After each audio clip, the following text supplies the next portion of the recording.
Assalamualaikum warahmatullahi wabarakatuh. Ketemu lagi dengan sahabat berbagi. Oke, pernah melihat hasil Turnitin seperti ini? Ini adalah hasil dari similarity check dengan menggunakan Turnitin. Jadi ini adalah ada teksnya. Ini ada hasilnya. Jadi ini itu setelah dicek dengan Turnitin, dia punya kesamaan sebanyak 97%. Jadi dia teks itu atau artikel itu dia mempunyai kesamaan 97%. Jadi artinya hampir sebagian besar dia itu ya sama gitu ya. Nah, bagaimana cara mensiasatinya? Salah satunya adalah dengan cara memparafrasekan. Jadi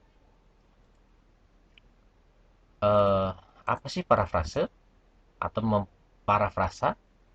Jadi menurut KBBI, memparafrase adalah pengungkapan kembali suatu tuturan dari sebuah tingkatan atau macam bahasa menjadi yang lain tanpa mengubah pengertian. Jadi gampangnya adalah memparafrase. Parafrase itulah membahasakan kembali tanpa merubah maksud atau tanpa mengubah pengertian dari sebuah kalimat. Itu parafrase. Jadi kalau misalkan kalau kita punya sebuah kutipan dari artikel yang lain, maka kita jangan sampai mengambil dia secara utuh. Tapi kita harus membahasakan kembali artikel tersebut atau membahasakan kembali kalimat tersebut sehingga dia itu berbeda dengan e, kalimat aslinya tanpa mengubah maksud dan pengertian dari teks aslinya. Jadi ini secara KBBI. Nah, kemudian ada beberapa cara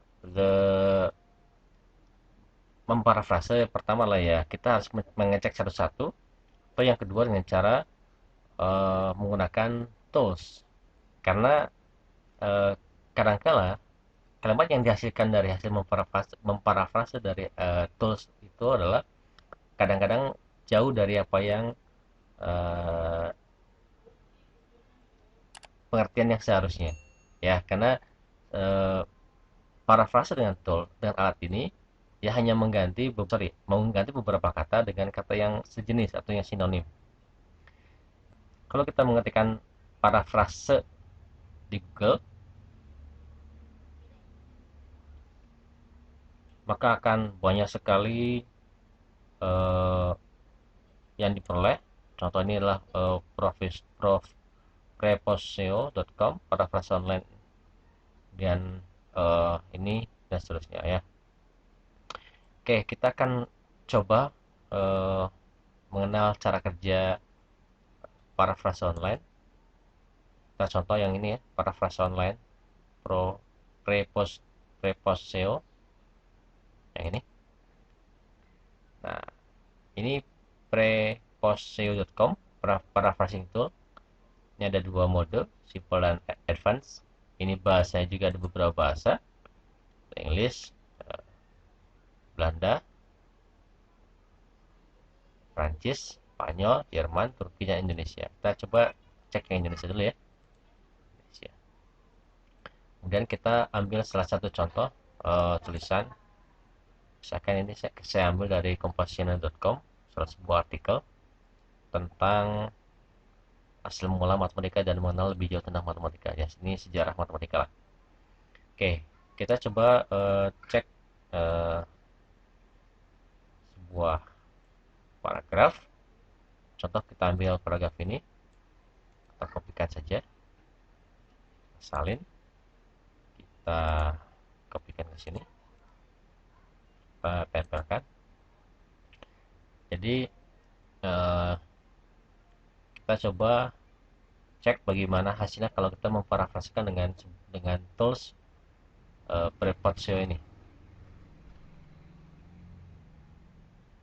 Setelah kita pilih bahasa Indonesia, kita klik paraphrase, klik saja. Oke, ini adalah salah satu contoh hasil parafrase dengan menggunakan preposio.com. Nah, ini adalah ada sebuah kalimat, ada paragraf aslinya. Ini adalah hasil dari parafrase. Jadi yang dicetak tebal adalah parafrasenya. Nah, jadi kalau di sini kan di aslinya penggunaan terkuno matematika dipakai dalam perdagangan. Nah, ini kalau di sini adalah yang harusnya adalah dipakai dalam perdagangan, ini menjadi pada gunakan pada perdagangan. Yang pertama. Yang kedua, pengukuran tanah, pelepisan, dan. Nah, ini kan dannya tulisan dan, tapi di sini dannya adalah simbol dan. Kemudian pola-pola penurunan dan, nah, ya.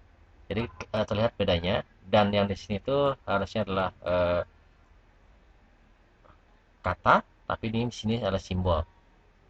Ya, kemudian eh, di sini tidak pernah ini ditulis menjadi nir pernah.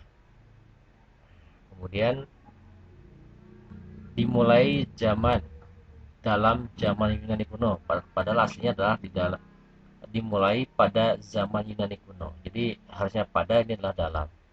Jadi sebetulnya kalau agak rancu kalau kita menggunakan parafrase dengan menggunakan tools, apalagi ini adalah toolsnya adalah dari luar. Oke, itulah salah satu contoh perbedaan dari uh,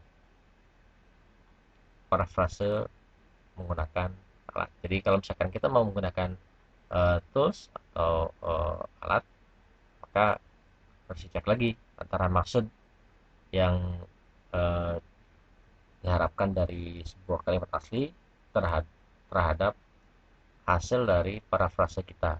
Jadi kita jangan sampai mentah-mentah mengambil hasil itu. Kita harus cek ulang karena maksudnya kemana. Ya, karena ada beberapa perbedaan. Karena secara kerja nampaknya ini hanya mengganti kalimat yang sejenis atau mengganti kata yang sejenis, itu sinonim kata, ya. Nah, kemudian eh, bagaimana kalau yang bahasa Inggris? Kita cek, eh, kita ambil contoh.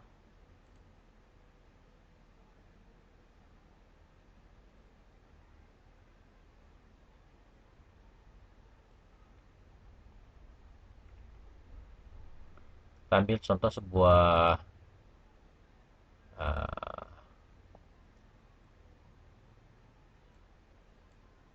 sebuah artikel terkait dengan Egyptian Mathematics, Numbers and Numerals. Kita ambil paragraf yang ini. Kita salin. Kita coba kita kenakan ke ini. Oke, kita kenakan di sini. Kemudian, kita untuk penggantinya kita klik Start New Session. Kita ganti bahasa menjadi bahasa Inggris. Kita tempel ke sini. Kemudian setelah itu kita parafrasekan.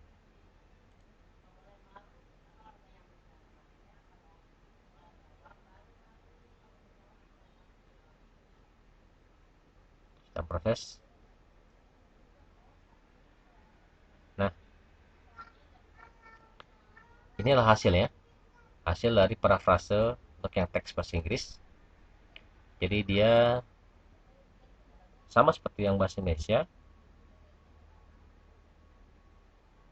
Dia mengganti beberapa kata yang sejenis atau yang sinonimnya, ya.